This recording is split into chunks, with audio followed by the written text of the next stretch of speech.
fórmula presidencial Yamandu Orsi Carolina Cose será oficialmente proclamada como ganadora de las elecciones nacionales con la entrega del certificado respectivo por parte de la Corte Electoral. La ceremonia se cumplirá a la hora 15.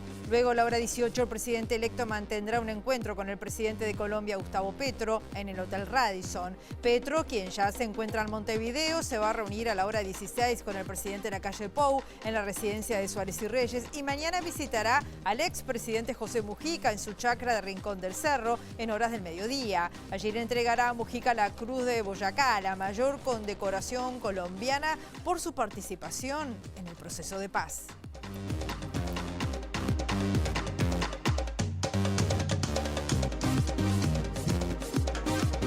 ¿Cómo están? Bienvenidas, bienvenidos a MBD Noticias. Comenzamos con la información con 24 grados a esta hora aquí en Montevideo. El cielo está claro, algo nuboso, los vientos van a seguir soplando del sector norte entre 10 a 30 kilómetros por hora, con rachas de 40 kilómetros por hora, periodos variables 19 y una máxima que va a llegar a los 26 grados. Viendo las cámaras del Centro de Gestión de Movilidad de la Intendencia de Montevideo, en Almirón, entre Volteadores y Cepe, hasta las 17 horas, hay carga y descarga. Juan Pablo Laguna entre Marcos Bruto y Luis Alberto Herrera y Hormigonado hasta las 19 horas. Juan Antonio Rodríguez entre Rodó y Chaná hasta las 12 hay carga y descarga. Vemos los títulos que se destacan a esta hora.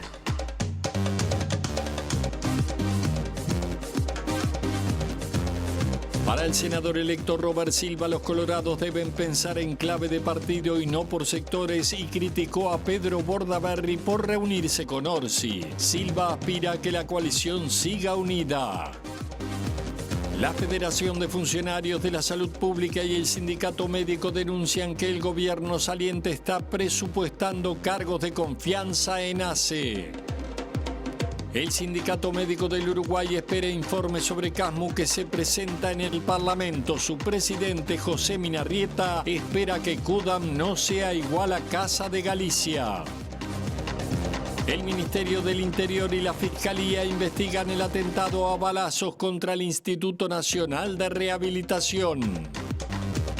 Se cumplen 9 años del programa de estimulación de lectura en el Policlínico de Pediatría del Cerro. A este centro asistencial concurren 100 niños y niñas por día. Oposición de Corea del Sur pedirá la renuncia del presidente Yoon Suk Yeol tras el fallido intento de decretar la ley marcial y militarizar el país.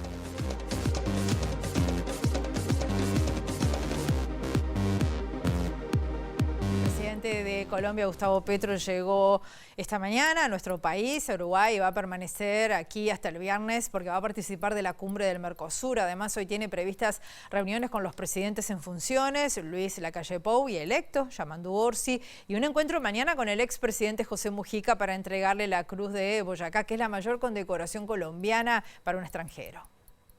Sobre las 10 de la mañana y luego de más de 7 horas de vuelo, arribó a Uruguay el presidente colombiano Gustavo Petro, que tendrá una agenda cargada hasta el viernes cuando participe de la cumbre del Mercosur, al cual Colombia ingresó en 2004 como Estado asociado. Desde que asumió en agosto de 2022, el colombiano protagonizó varias polémicas y hechos políticos vinculados con Uruguay. Por ejemplo, cuando vinculó al narcotraficante Sebastián Marcet 5 días después de jurar el cargo con el asesinato del fiscal paraguayo Marcelo Pecci en Colombia, o cuando se produjo el roce diplomático por declaraciones de la senadora Graciela Bianchi, que difundió una foto falsa con Petro junto al narco Pablo Escobar. Un día antes del balotaje, el presidente colombiano anunció que viajaría a Uruguay a principios de diciembre y que aprovecharía la oportunidad para condecorar al expresidente José Mujica con la Cruz de Boyacá, principal distinción colombiana para un extranjero. Que viva Pepe, que viva América Latina y que viva Colombia y el Uruguay, escribió entonces Petro, que visitará a Mujica en su chacra este jueves, donde también coincidiría con el mandatario brasileño Luis Ignacio Lula da Silva. En esta jornada, Petro tiene prevista una reunión con el presidente Luis Lacalle Pou a las 16 horas en la residencia de Suárez y Reyes y posteriormente a las 18 con Yamandu Orsi en el Hotel Radisson. El presidente electo, Yamandu Orsi, aseguró que aspira a tener una mejor relación con el gobierno argentino. Agregó que Uruguay tiene mucha interdependencia con los vecinos y más allá de los partidos o las diferencias, la relación entre los estados debe ser la mejor. Lo que tiene que pasar es la mejor relación con el gobierno argentino, porque, como digo también, los gobiernos pasan, los estados quedan y los pueblos quedan. Entonces, si a Argentina le va bien, a Uruguay le va bien. Eso hay que tenerlo claro. Nosotros tenemos mucha interdependencia con nuestros vecinos y más allá de los partidos o las tendencias que rijan en un país o en otro, la relación entre los presidentes y la relación entre los estados tiene que ser la mejor posible y hacia eso trabajaremos. ¿Orsi está confirmada la reunión con Milei bilateral mano a mano? No, nunca se planteó. Sí, no, vamos a tener un encuentro porque el presidente actual, la calle Pou, me planteó que lo acompañara. Evidentemente se va a dar ese encuentro, pero no teníamos ninguna reunión bilateral pensada. ¿Espera concretar una reunión mano a mano con Milei para poder... Se verá, no me quiero adelantar. ¿Qué le piensa plantear? Pero no tengo nada... En caso de que se genere ese encuentro. Y esto que acabo de decir. Primero, no hay cosa más parecida en este mundo que un uruguayo y un argentino. O sea que tenemos un destino que debemos tratar de hacer confluir. Segundo, nosotros tenemos una dependencia, sana dependencia de cómo es la salud de la economía argentina. Y por otro lado, Uruguay va a seguir en la misma línea de acuerdos bilaterales y de trabajo conjunto, porque tenemos gente que incluso hoy vive en Uruguay y trabaja en Argentina. El embajador de China en Uruguay, Wang Yanzhong, aseguró que su país está dispuesto a alcanzar acuerdos comerciales con Uruguay, sea de forma bilateral o multilateral, incluyendo al Mercosur. El diplomático destacó que los tratados de libre comercio otorgan beneficios adicionales en la relación con China a varios países competidores de Uruguay. El libre comercio es importante porque los principales competidores de Uruguay como Australia, Nueva Zelanda, todo tienen libre comercio con China y 12% arancel es bastante y además ellos más cerca de China. Con América Latina, China también tiene muchos arreglos de libre comercio con Chile, con Perú, con Ecuador, con Costa Rica, Panamá, muchos países ya. Lo deseable es con todo el Mercosur, global con todo el Mercosur. ¿Sí? Y yo creo que hay vías diferentes, tanto bilaterales como multilaterales. Nosotros tenemos una posición abierta. Respetamos las opiniones también de la parte uruguaya, ¿no? Que tanto por vía bilateral o por vía multilateral, nosotros estamos dispuestos a seguir avanzando. Y deseamos que también dentro de la plataforma de Mercosur también Uruguay puede seguir promoviendo, ¿no? la cooperación.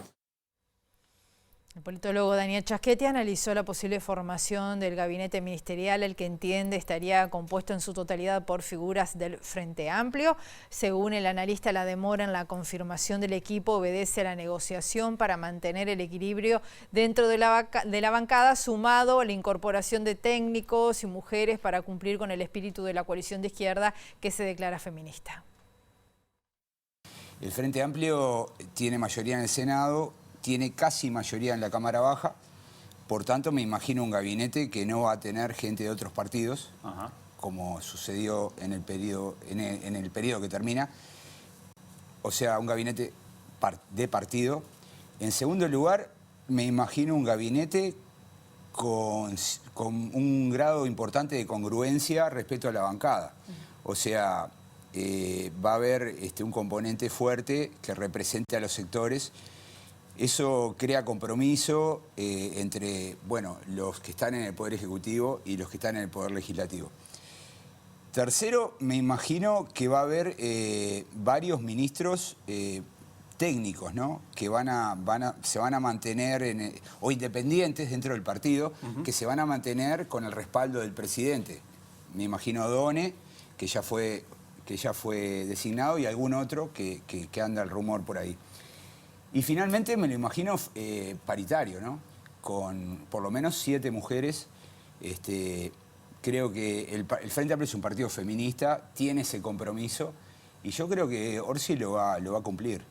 Entonces, digamos que diseñar esto con tantos constreñimientos es como un acto de ingeniería, ¿no? Es decir, porque, bueno, hay que hablar con las personas tienen que estar disponibles, hay que contemplar los sectores, hay que contemplar el sexo de las personas a las cuales se están convocando, y bueno, es un diseño. El designado prosecretario de la Presidencia de la República, el doctor Jorge Díaz, defendió la institucionalidad de la figura del fiscal de corte y remarcó que tiene un rol democrático muy importante. El exfiscal acusó al gobierno del presidente Lacalle Pou de falta de voluntad para buscar acuerdos y dijo que el discurso del mandatario y de la vicepresidenta han generado confusión. El fiscal de corte o la fiscal de corte lo designa el Poder Ejecutivo. Es responsabilidad del Poder Ejecutivo, obviamente que requiere la venia de autorización del Senado de la República por 3/5 del total de sus componentes. Es decir, el Poder Ejecutivo puede designar a una fiscal o a un fiscal de corte previa venia, o sea, con el voto favorable de 19 senadores que lo habiliten a esa designación. Pero la Constitución dice que el Poder Ejecutivo es mano, que el presidente es mano, que no es, a diferencia de lo que sucede, porque siempre se mete en la misma bolsa la Corte Electoral, la Corte de Justicia, el TCA. No. Son organismos diferentes que tienen composiciones diferentes, algunos se integran igual, otros no. Claramente, el fiscal de corte no lo designa el Parlamento. El estado de confusión es tal que el presidente Lacalle dijo que no había designado un fiscal de corte porque no se habían puesto de acuerdo en el Parlamento. Pero en realidad el que designa es el presidente, no el Parlamento. El Parlamento da la venia o no la da. Y la vicepresidenta Argimón, cuando sale, dice, uno de los debes fue que no pudimos designar un fiscal de corte, como que fuera responsabilidad del Parlamento. Entonces, quien es mano tiene que mover. Y se va a mover y se va a ir a buscar. Obviamente requiere consensos, requiere tejer, requiere acordar, requiere sentarse a discutir. Y eso es lo que se va a hacer.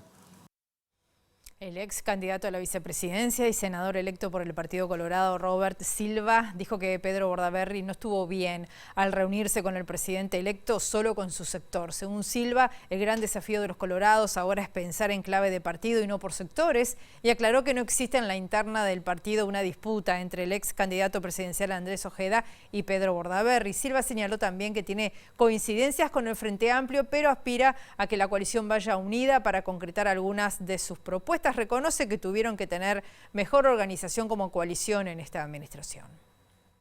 Silva diferenció la acción parlamentaria donde Vamos Uruguay tiene 13 de 17 representantes con la interna partidaria donde Unir para Crecer tiene mayoría. Al partido no le ha ido bien cuando ha trabajado en clave de sector. Es decir, son los sectores los que dinamizan el partido y a través de las personas que conducen esos sectores el partido funciona. Porque ¿qué le pasa? Cuando esos sectores se diluyen o las personas se van o no están más, como nos pasó con Talvi, como nos pasó con el propio Bordaberry, el Partido Colorado siente la situación. El senador colorado mostró su discrepancia con que Bordaberry se reuniera con el presidente electo en vez de ir como partido o coalición. En esta circunstancia no estuvo bien y lo dije porque en el momento que eso pasó, que nos enteramos por la prensa, se estaba discutiendo si había elección o no del Comité Ejecutivo Nacional. Y Vamos Uruguay, el sector que se fue a reunir con el presidente electo, en la interna decía que no, que había que dejar para el año que viene. Silva habló de los desafíos de la coalición republicana desde la oposición. Nosotros tenemos un proyecto de país que tiene coincidencias en algunas cosas con el del Frente Amplio y tiene discrepancias con otras. Para que nuestras visiones tengan mayor posibilidad de concreción en los próximos 5 años, no tengo duda, la coalición tiene que actuar unida. ¿Qué es lo que le conviene al Frente Amplio? Esto que está pasando. Es decir, que vaya un sector a hablar. Raúl Valle, dirigente del Partido Colorado, hijo de Jorge Valle, respondió a los dichos de Bordaberry y alegó que el líder de Vamos Uruguay está más parecido a su padre, Juan María Bordaberry, que al suyo, dijo. Mi padre era una persona que participó de todas las internas del Partido Colorado, era el adalid de las internas porque hacía internas dentro del Partido Colorado cuando no existían las internas en los demás partidos. ¿Ah? Y Pedro, lejos de participar de una interna, sino que hizo todo lo contrario. está trabando todo dentro del CEN del partido, o sea, del directorio del partido, para que entienda la gente, para que no haya elecciones. Tuvimos que juntar firmas para citar una convención que llame elecciones dentro del partido. Además, denostando a todo lo demás, diciendo que los demás hacen la plancha y no sé qué. A ver, los demás estuvieron trabajando durante estos 5 años que él no, los demás se mataron en la interna y no hicieron una plancha, sino que todo lo contrario, se mataron, laburaron como nunca para dejar el Partido Colorado donde está hoy, ¿verdad? Y me parece muy mala actitud hablar de los compañeros así. Hay que bajar la pelota, hay que pensar en el partido, no en uno mismo, hay que pensar en los colegas que se mataron y dejaron el alma en la cancha por el partido y no entrar en estas pelotudeces como dice él, porque toda esta pelotudez la armó él. Nos vamos al Parlamento, a reunión del sector de centro del Partido Nacional. Juliana Perdomo está allí. ¿Cómo estás, Juliana? Bienvenida. Un buen mediodía.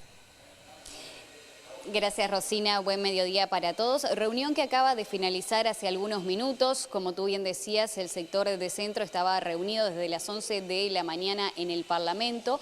Una cúpula que se encuentra tras la derrota de las elecciones del mes de noviembre. Es el primer encuentro para realizar un análisis de lo que fue la militancia y la autocrítica, ya que ahora pasan a ser oposición. En este caso participó la entonces candidata a la vicepresidencia de la coalición, Valeria Ripoll, que prefirió no brindar declaraciones, pero sí mencionó que va a hacerlo el próximo sábado cuando despidan el año junto a Álvaro Delgado en un evento público donde participarán todos los dirigentes del Partido Nacional y también de los partidos que integran la coalición de gobierno. El vocero en esta oportunidad fue el intendente de Paysandú, Nicolás Olivera, que dijo que hay lugar para la autocrítica, pero que hoy el foco está puesto en las próximas elecciones, que son las del mes de mayo, y dijo que el desafío será mantener las 15 intendencias e ir por otras como la Frente Amplista del departamento de Salto.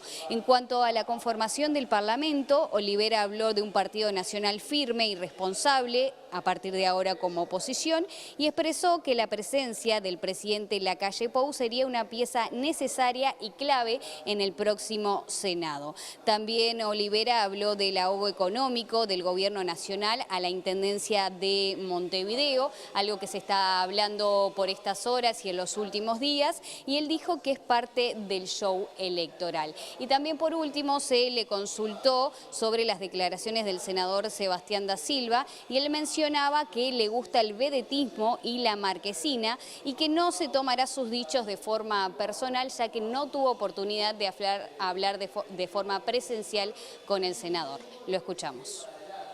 Claro, siempre hay lugar para autocrítica. Y de hecho todos hemos hecho una apuesta en común. Lo cierto es que hoy las velas están desplegadas para mayo y por supuesto para comenzar con lo que va a ser la actividad parlamentaria. Y hoy la gente nos puso un rol. Somos oposición. Hoy somos oposición.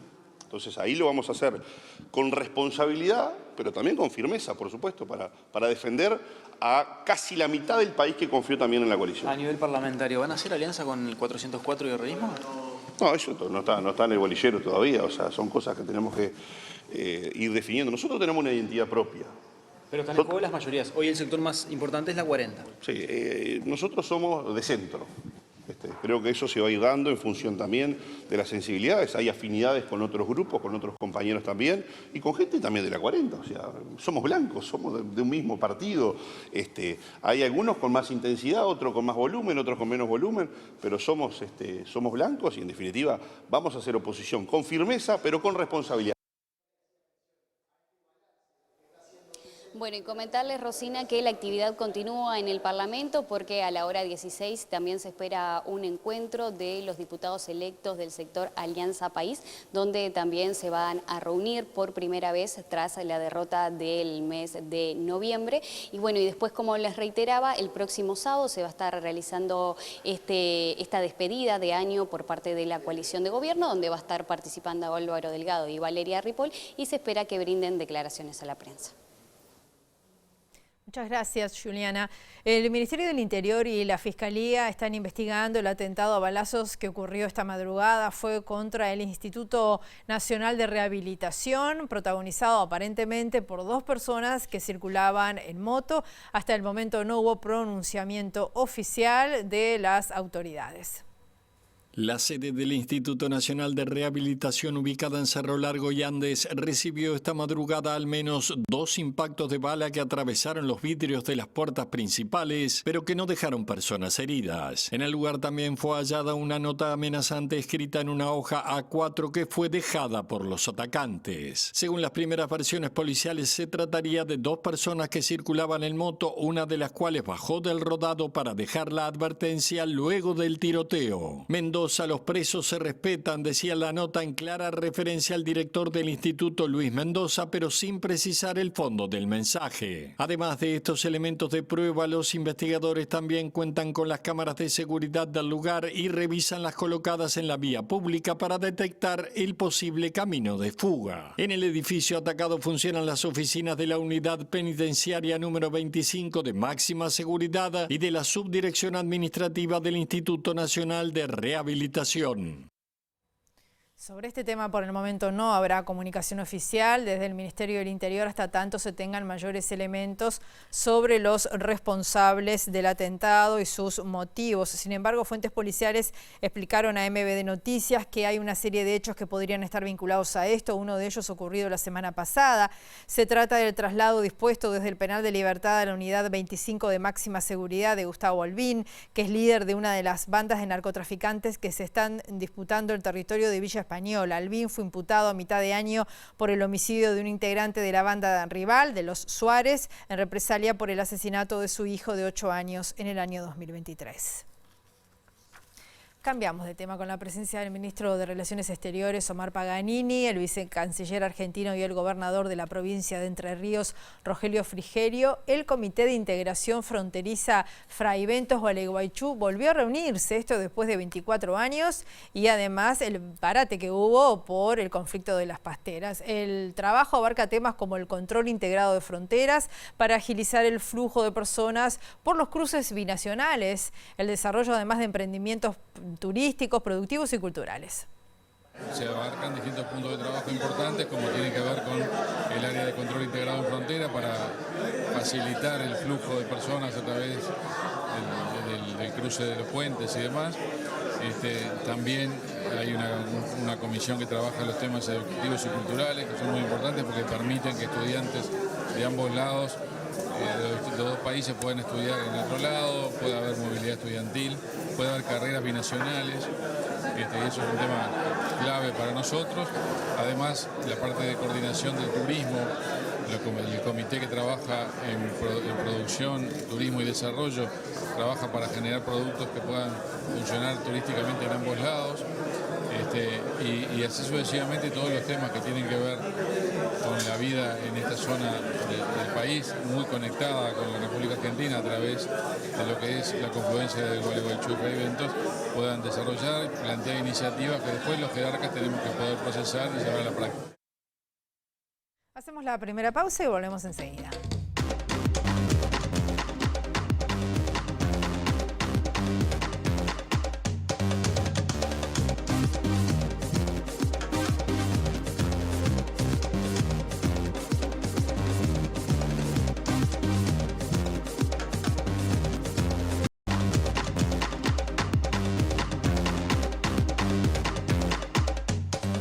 MBD Noticias, continuamos con información con 26 grados a esta hora aquí en Montevideo. El presidente del Sindicato Médico, José Minarrieta, dijo hoy que son situaciones muy diferentes, la de Casmu, CUDAM y Casa de Galicia, y que no están los planes que el final sea similar al de esta última. Desde el Sindicato Médico esperan la documentación referida a Casmu, que dará el Ministerio y la Junta Nacional de Salud en el Parlamento esta tarde.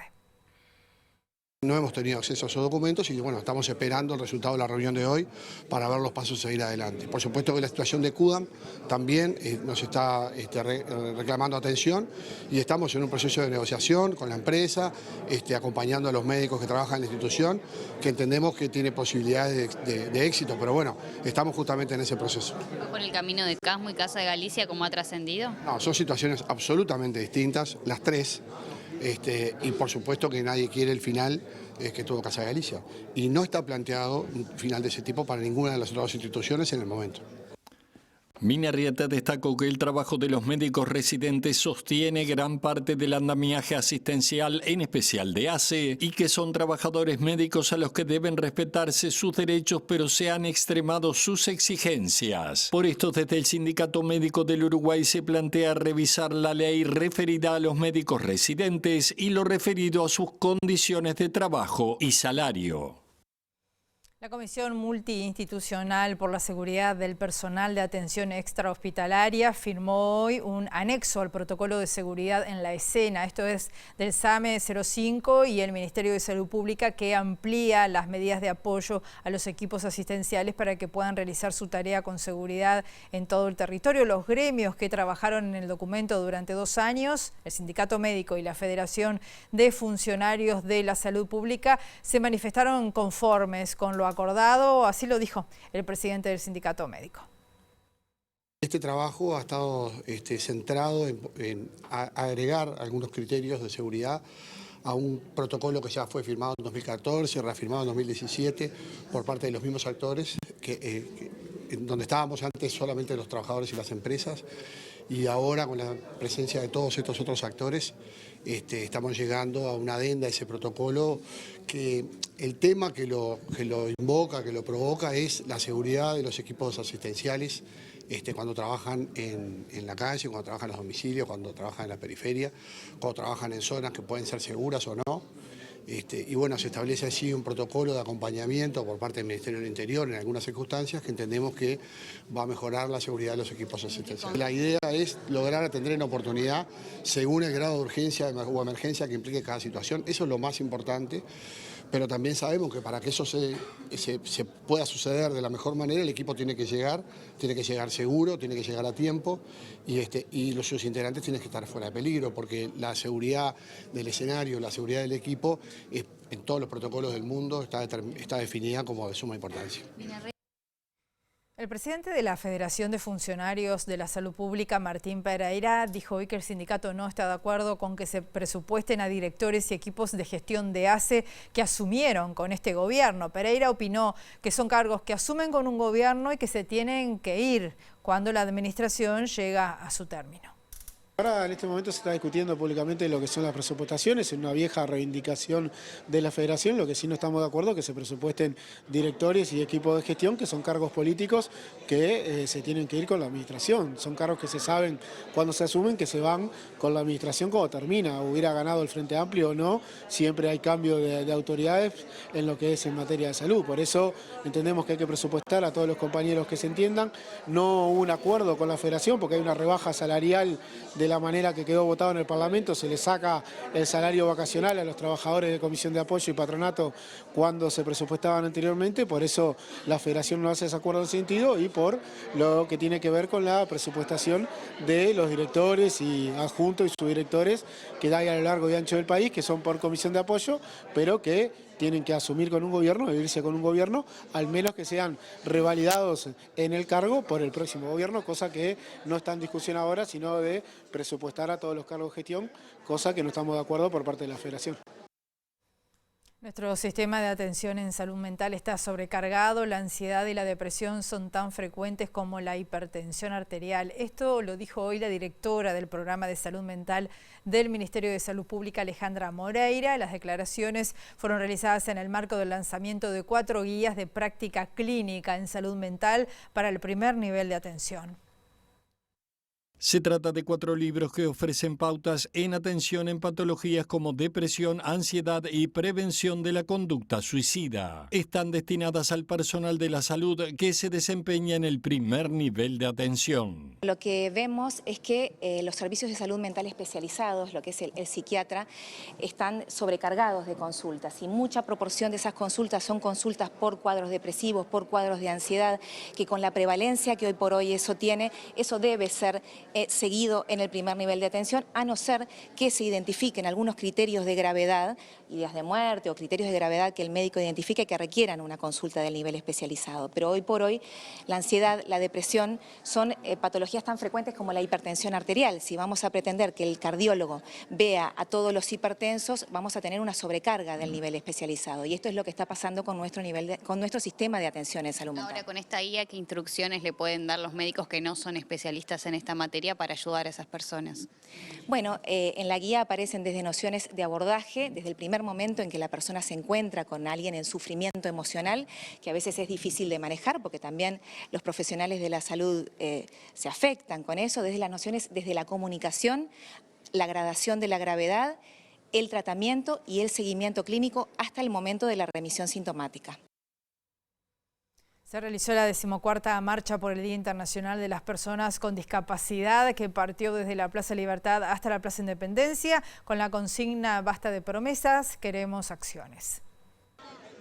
La convocatoria es organizada por la Marcha por los Derechos de las Personas con Discapacidad, que reúne a varias organizaciones. Las reivindicaciones casi siempre se reiteran porque muy pocas de ellas se cumplen durante todo el año, ¿verdad? Todo lo que es accesibilidad, todo lo que es educación, la parte, digamos, de transporte. Reclamamos por la pérdida de derechos que hemos tenido, que año tras año sigue existiendo.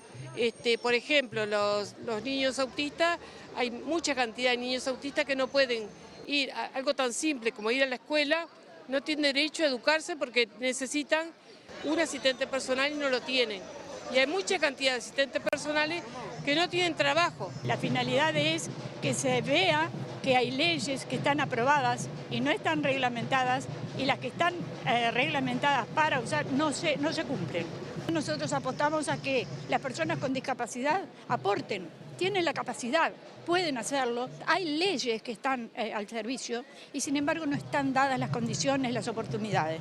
Quieren estudiar y pueden, quieren trabajar y pueden, sin embargo no podemos aportar a la sociedad y la sociedad tampoco nos contempla, y te puedo dar miles de detalles de cómo no estamos contemplados. Por ejemplo, por lo menos los edificios de la administración pública, todos deberían ser accesibles y no lo son. Se cumplen 9 años del programa de estimulación de lectura, esto es en el Policlínico de Pediatría del Cerro. A este centro asistencial concurren 100 niños y niñas por día.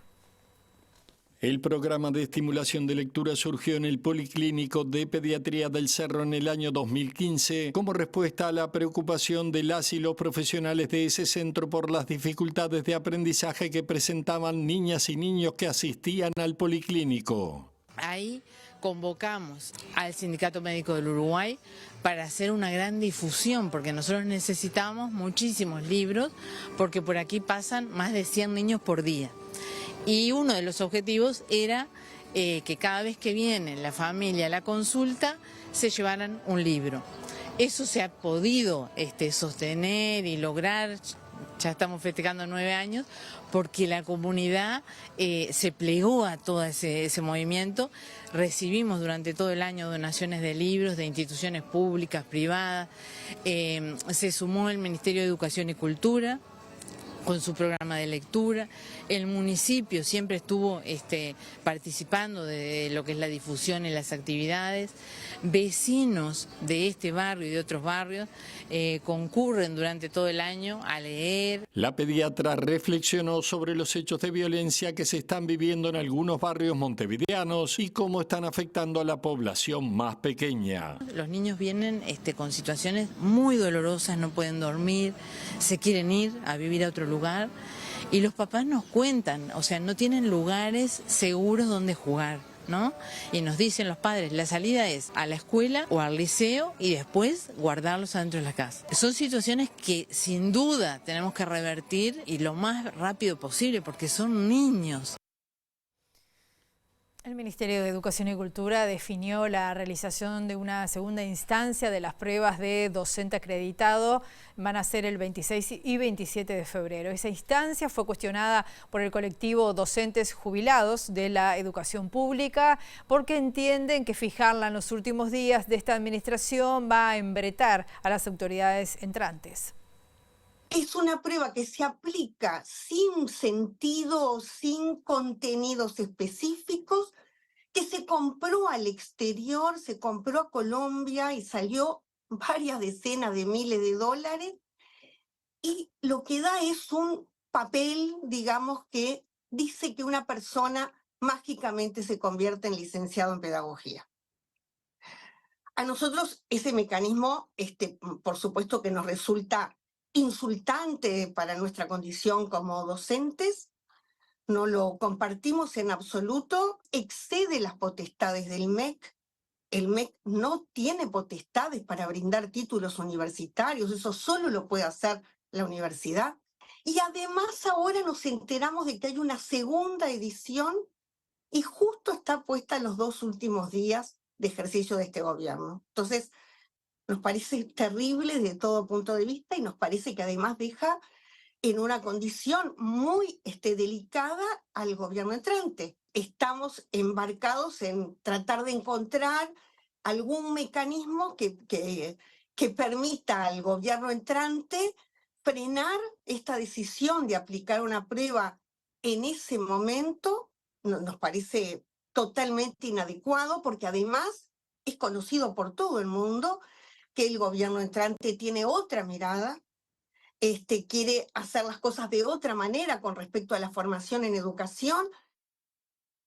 Atención porque desde el viernes el precio del boleto suburbano va a aumentar 4,1% en promedio. El boleto de hasta 8 kilómetros va a subir de 54 pesos a 56. El de hasta 16 kilómetros pasa de 64 a 67 pesos. Y el de 24 kilómetros de 76 a 79 pesos. Además, el boleto de 28 kilómetros subirá de 80 a 84. El de 36 kilómetros de 86 a 90 pesos, el de 44 kilómetros de 95 a 99 y el de 52 kilómetros de 117 a 122 pesos es el aumento. También el boleto de hasta 60 kilómetros subirá de 128 a 133 pesos. En el caso del interdepartamental se espera que la tarifa aumente en enero. Y atención porque quienes aún tengan boletos gratuitos en la tarjeta STM los van a poder utilizar hasta el 15 de ahora de diciembre. Hasta febrero inclusive podrán cargar los cupos bonificados con un 50% de descuento,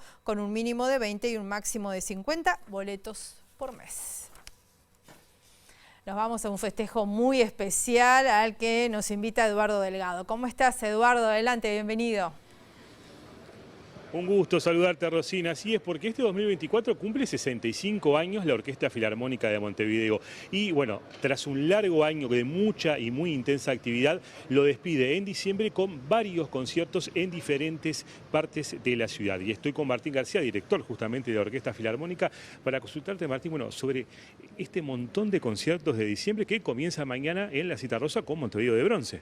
Sí, mañana en la Plaza Sereñi.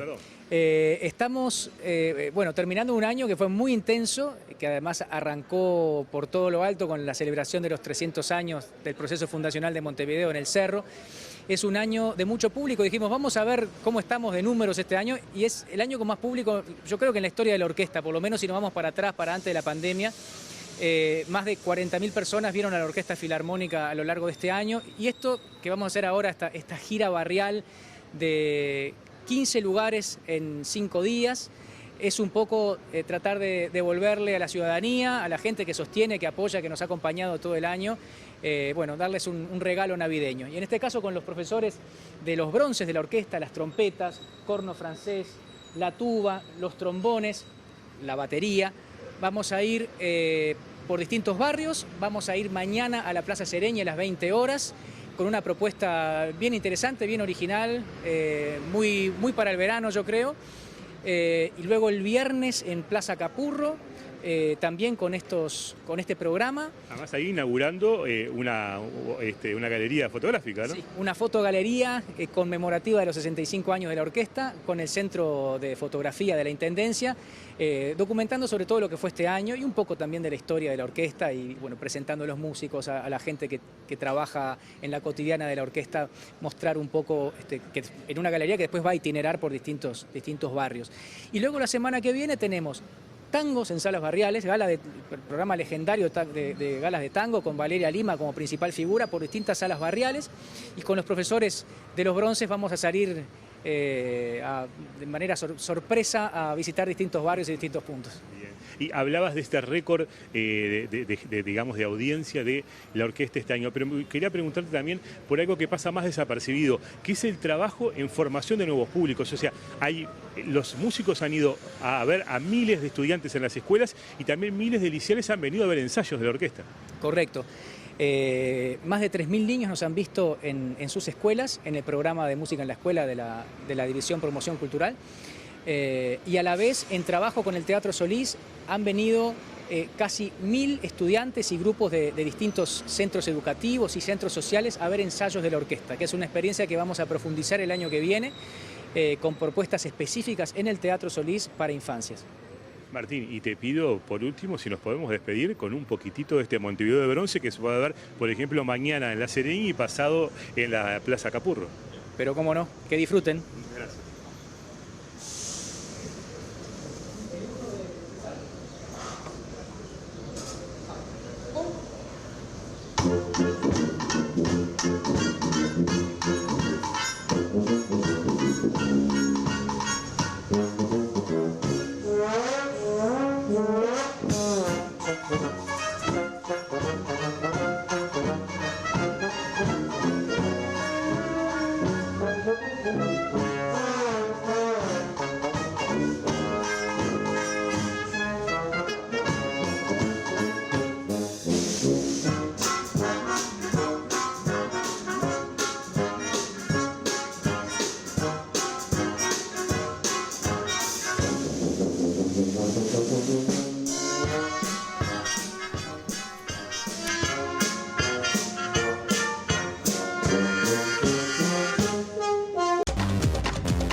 Bloque de MBD Noticias, continuamos con la información y les contamos que se conmemoró el Día Mundial de Lucha contra los Agrotóxicos y el colectivo Difícil de Digerir lanzó la campaña Rompamos el Silencio. La intención es alertar sobre los riesgos que el uso de estos químicos generan tanto en la salud como también en el ambiente.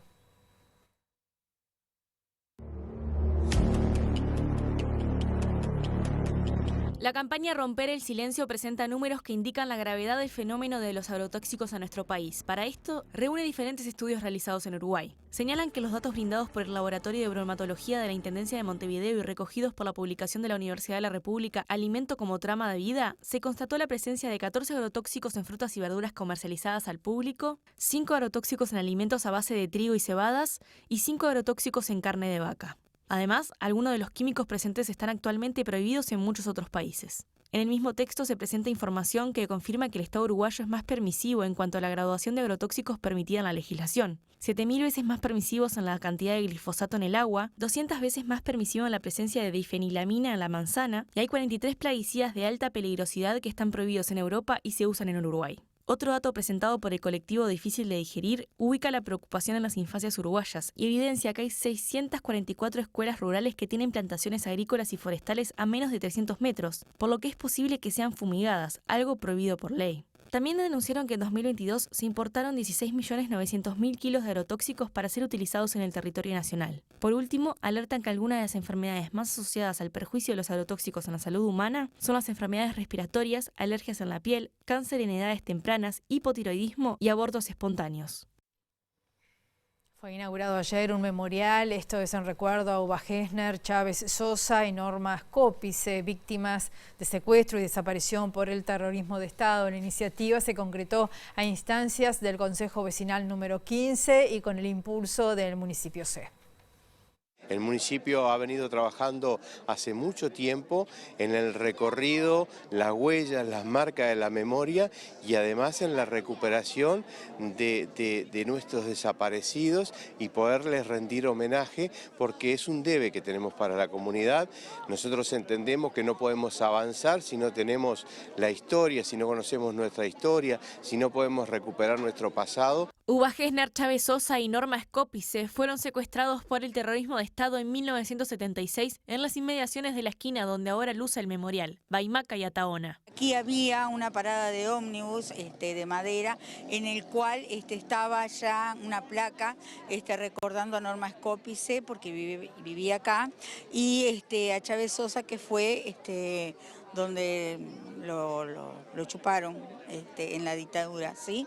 Él venía a entregarle el regalo a su hija, Valentina, no dio el tiempo, ellos vivían acá a la vuelta, tiró el regalo y ahí desapareció Chávez. Como desapareció la placa en su momento cuando retiran la parada y ahí el Consejo Vecinal 15 tomó la iniciativa de hacer esto. Estaban presentes las hijas de las dos víctimas. Mientras los restos de Chávez Sosa fueron recuperados en 2005, los de Scópice siguen desaparecidos.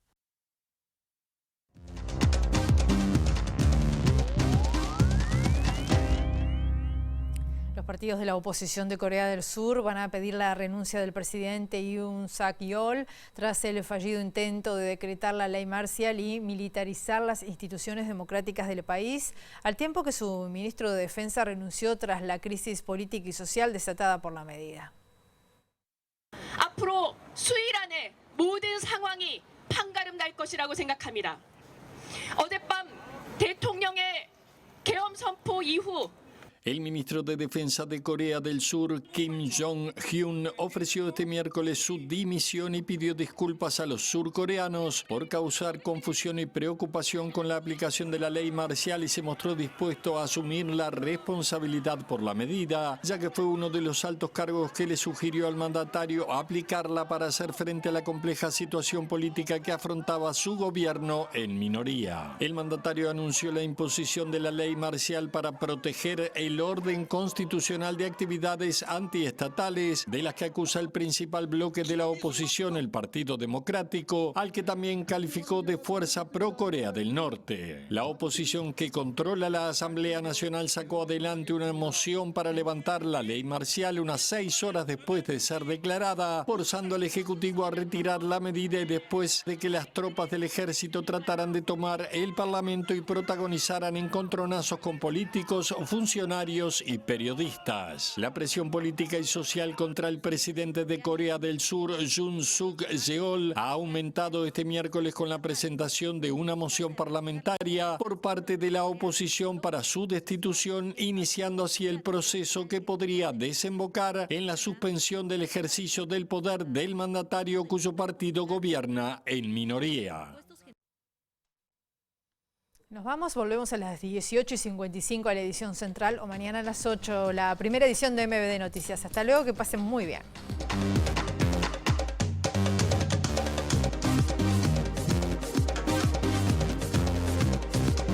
Para el senador electo Robert Silva, los colorados deben pensar en clave de partido y no por sectores y criticó a Pedro Bordaberry por reunirse con Orsi. Silva aspira a que la coalición siga unida.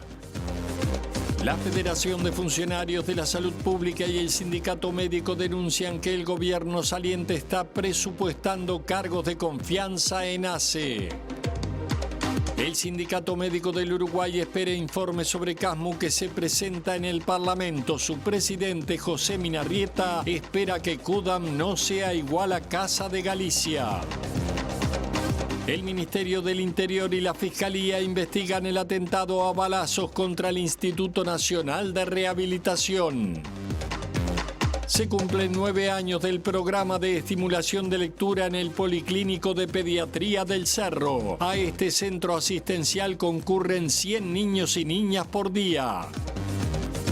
Oposición de Corea del Sur pedirá la renuncia del presidente Yoon Suk-yeol tras el fallido intento de decretar la ley marcial y militarizar el país. La Corte Electoral proclamará esta tarde a la fórmula ganadora del balotaje Yamandu Orsi y Carolina Cose. Se leerá el acta de proclamación firmada por los jerarcas del organismo electoral, que luego será entregada al futuro presidente y vicepresidenta de nuestro país.